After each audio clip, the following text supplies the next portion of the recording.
What difference does it indicate? What is the difference? She is brave and he is a coward. The contrast to her is her femininity won over masculinity.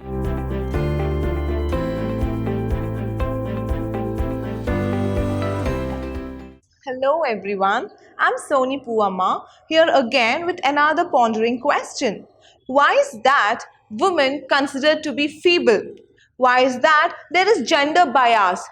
How women is more poignant than that of men? What makes her too very delicate to face the sabbatical life? Why is that women is termed to be incomplete without a man? Even in the spelling also it is W-O-M-A-N. So M-A-N completes W-O. In the other way around it is termed as a man who completes a woman. But how far it is distinct to think that a woman doesn't complete a man? It's only because of women a man is born out of her womb. And that's what as a child he turns out to be a lad and then to be a man. But here a poem, The Farmer's Wife, is very contrary to our ideas. If you have watched my videos pertaining to this one, you will understand what is the concept all about. This falls under the poem 9, The Farmer's Wife, Olga. Olga is a pen name. Go back to the video to check on her title name or the title card name. Here's everything for you. Olga brings out a terminology wherein it states that men are coward while compared with that of women in some circumstances. Yes, everybody has an obligation, but it's only women who faces all the obligations, surpasses all the hurdles, and then she reaches the stature of success. So the proverb reads this: when a man dies. So here when I say man, man indicates to the farmer pertaining to this poem only. Man is not all the man clan, nothing of such. This is only pertaining to the poetry. When a man dies, there is a birth of an empowered woman. When a man dies, when the husband dies, the woman realizes her responsibility. As she was responsible earlier also, she takes all the burden of the family so that the family runs smoothly. And it's her second birth. The first birth as a daughter and a wife, of course, and next a birth of a woman wherein she is empowered. The hardship of life teaches her everything. And here, the farmer's wife is such in case. After her husband's death, wherein he had an act of cowardice, he chose death to life. Here is woman who speaks out her heart stating that you are not brave. But I can't do the same. I can't go in the path that you have decided on. I'll take the burden of my family. I know it's not that easy, but still I have to live for my children. Wherein while you have left us amidst of our sabbatical life. So how will I face it? So there is a birth of an empowered woman. This is a titular example. When it says the farmer's wife, it seems to be very simple. But the titular expression, the significance of the title is that there is birth of another woman. Not only as a wife, there is another woman born as a mother again. She rejuvenates herself. She resolutes herself to face all the challenges and hardships of life. So what is that we are studying today? It's only comprehension, comprehension and comprehension. First question. Who do you and I in the poem? Where is it? In the poem. They aren't asking you. That isn't referring to you. They are asking you referring in the textbook. So, you refers to the farmer and I refers to farmer's wife. So, you can see that there is a conversation wherein the wife weeps out her heart out. She is in such a threshold wherein she cannot go back to that old days wherein she can recur her husband. Now she has lost her husband. She has to pay all the creditors. He is dead and folded. Now he has nothing to worry about. She has to take care of her children wherein she terms them as the crop of her womb. So the pain of a mother not only has a wife. She is no more a wife to that coward husband who is empowered by her husband's death. And so thou, she weeps and weeps and weeps, only in a repetitive manner, if I have to say, we can understand the plight of that helpless woman. Next, why has the speaker's husband? So who is the speaker here? In the question, who is the speaker? It's not the porters. Speaker is the farmer's wife. Who is the husband? The farmer in himself committed suicide. My video terms it very clearly that he couldn't repay the creditors. He couldn't repay the money which he would have taken from the creditors or from the bank. He lost all the crops. He don't have anything to fetch at all. His harvest is lost and gone. Now either he has to choose his fate or funeral. So he chose the latter to the farmer. Farmer is fate. And what is his fate? Fate can never be decided. So he chose funeral. In the sense that he was such a coward man, he did not think twice about his family before taking this step of cowardice. Next question. What series of contrast? Series in the sense the continuity. The continuity of something that the speaker is talking about. Does the speaker, who is the speaker here again? The speaker is the farmer's wife. Draw between herself and her husband. What is the comparison? Here you can critically analyze. The question in itself is throwing you a direct one wherein it's giving you freedom to critically examine. She says that I'm not coward like you. I am born with my bent head. I have taken all your physical blows. I have taken all your physical abuses on me. But you couldn't take the failure of life. I am not failed at all. I'll compare with you only because I stand empowered rather you. I am more powerful than you. You always term me to be feeble, a delicate woman, after all a mother. But the word mother now is empowered. And now I need to live. I choose life to death, unlike you choosing death to life. So there is a series of contrasts. The whole of the poem is a comparison, wherein she says that you were virtuous and you are gone, is what the opening line states, isn't it? So here she says that the way your pride worked, I wish it could have worked to my virtue also. But I can't choose death. I need to live only for my children. I know what would be my life. I know I couldn't always bear the pain what the creditors give. I know that I can't live in this society. But you know what? I chose life to death. So that's a series or continuing the contrast between her husband and herself. Next question. Fourth question. This fourth question can be amalgamated with that of the third question. They have asked the contrast between their ideologies. Here also it's the same. What expressions? See, most of the time English is all about expressions. Expression of thought, expression of dialogues. In the poem, which is the poem are we talking about? We are talking about the farmer's wife. And out the contrast, what is the contrast? The opposite between the speaker. Who is the speaker? The farmer's wife is the speaker, and her husband. Who is her husband? The farmer himself. Plight in the sense trouble. So what is the difference that we can find in the plight or the trouble? Is there any difference between them? There wasn't, but now there is much of the difference. He is gone. He is not there to face any problems at all. Now this pious lady has to face everything. This helpless woman has to face everything. What difference does it indicate? What is the difference? She is brave and he is a coward. Man who termed himself to be very benevolent, the one who was always vindictive over her wife, the one who hit her, terming not as a human being but as a buffalo, who physically abused her, who mentally abused and tortured her. He is no more. He rose his hand over his wife. He could show his masculinity over a feeble woman. Couldn't he face his life with masculinity such as he held himself as a man? There is male chauvinism. And here the contrast to her is her femininity won over masculinity. A woman, a helpless woman, won over a coward husband or a so-called man. There is a male ego. He couldn't face the society. Did he think about his wife? He did not. So that's the difference you ought to jot down. Next. The farmer's wife in the poem is. What is the question? The farmer's wife in the poem is. So what is she in the poem? You have umpteen options here. Is she complaining about her husband's death? Is she lamenting the death of her husband? If I have to say, yes, she is complaining. She has every right to complain. Who is he to decide on his own ill fate? Now, what is that he is giving them? As a husband, he did not give them anything. And after of that also, he failed in being a good husband. He lost his life to ill fate. It wasn't a genuine of the reasons to die. Yes, there are many incidents that we read in the newspapers and highlighted everywhere.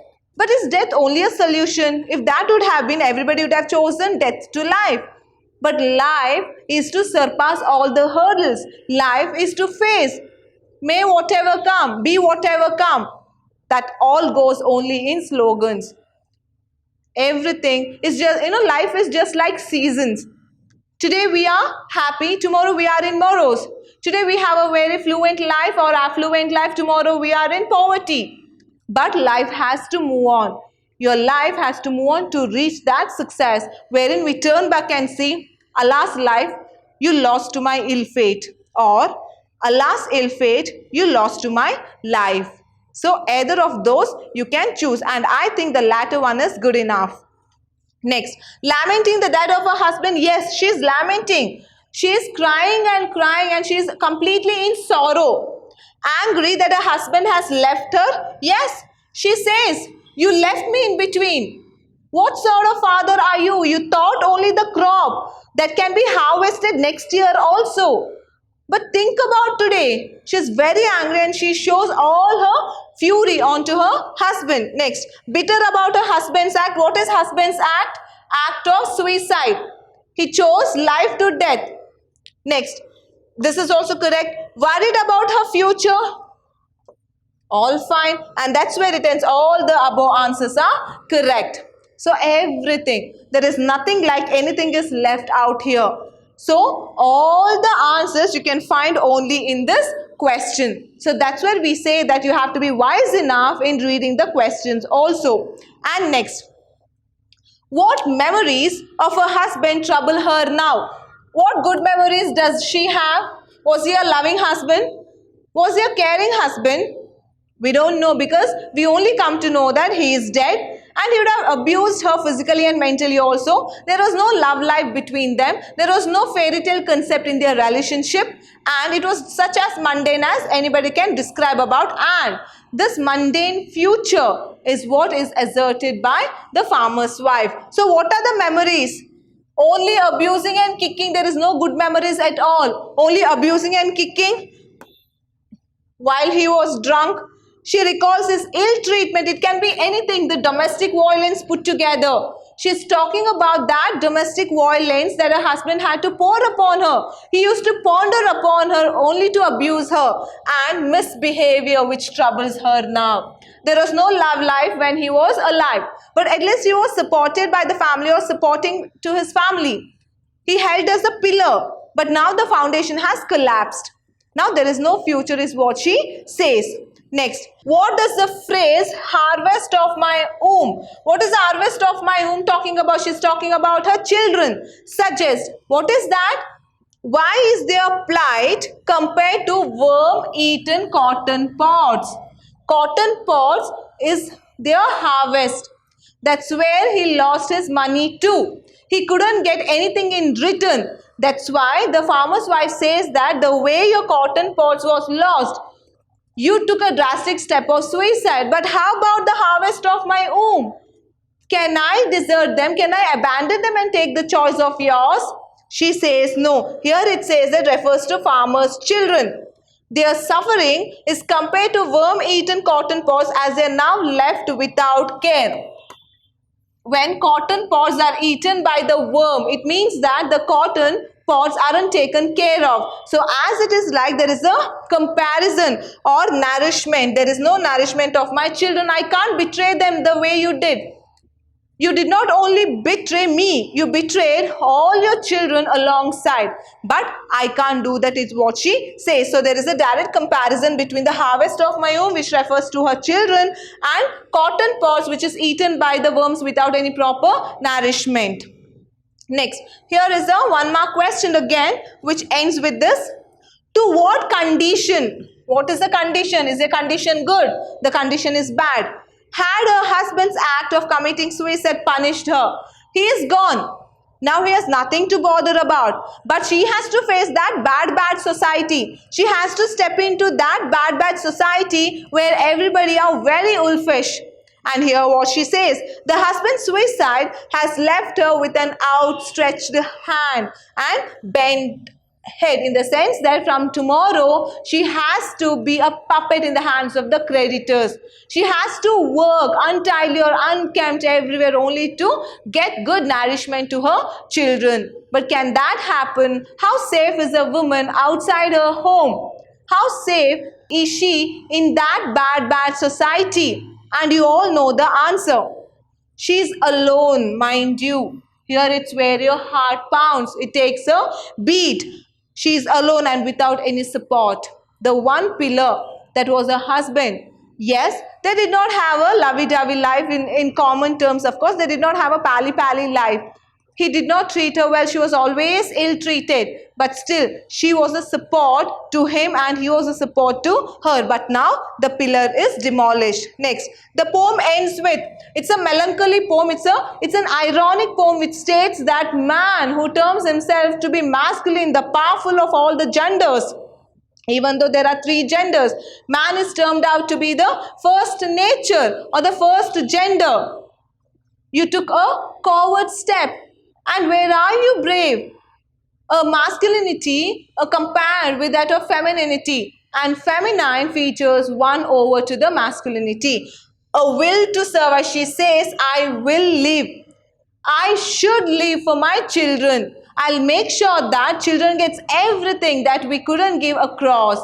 And I will work for it. I don't know what the future is. I don't know what do I have to do in that bad world. But yes, I take pledge to protect my family. I can't be coward just like you, is what she ends the poem with. And also when it says all odds, it can be anything that she has to face. Next comes the 4 marks question. It can be either of those. Not much is asked outside the cover text. So what is the tone?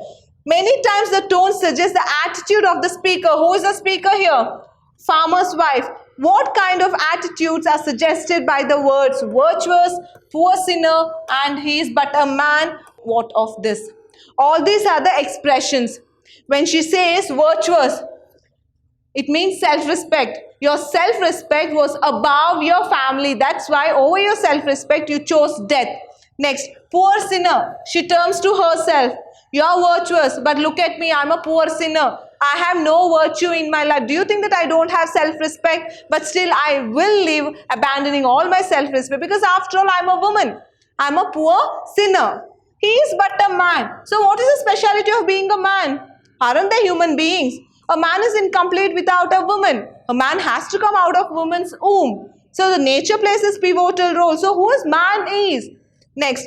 What of this? What of this? In the sense, the harvest is she talking about?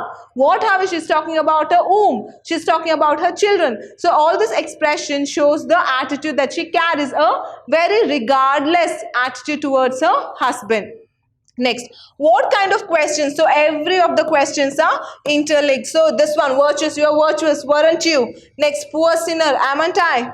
He is but a man, aren't you? Or isn't he? Is what she terms out to be. Do you think that these questions are only addressed to the speaker's dead husband? No. It's a societal message stating that the way you think a woman is poor, the way you think that there is no feminine power at all, you have directly mistaken, or you have mistaken all the while.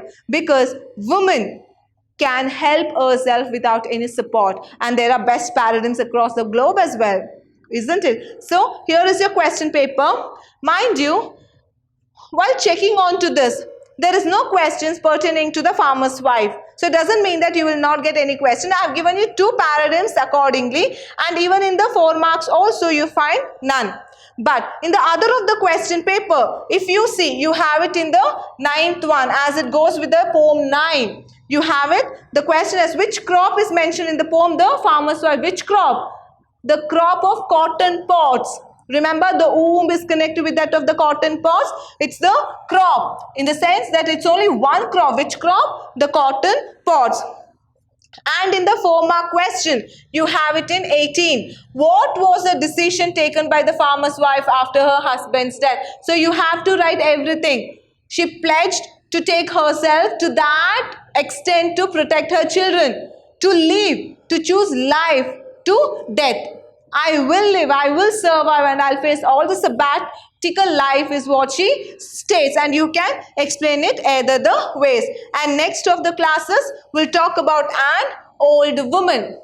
I'd want you to have the text along with the videos watched. In my next class, you'll be introduced to an old woman in the Q&A session. Until then, here's Vidhyaashram for you, standard retained or learning. We are just a touch away. Step into the success world. Until then, take care.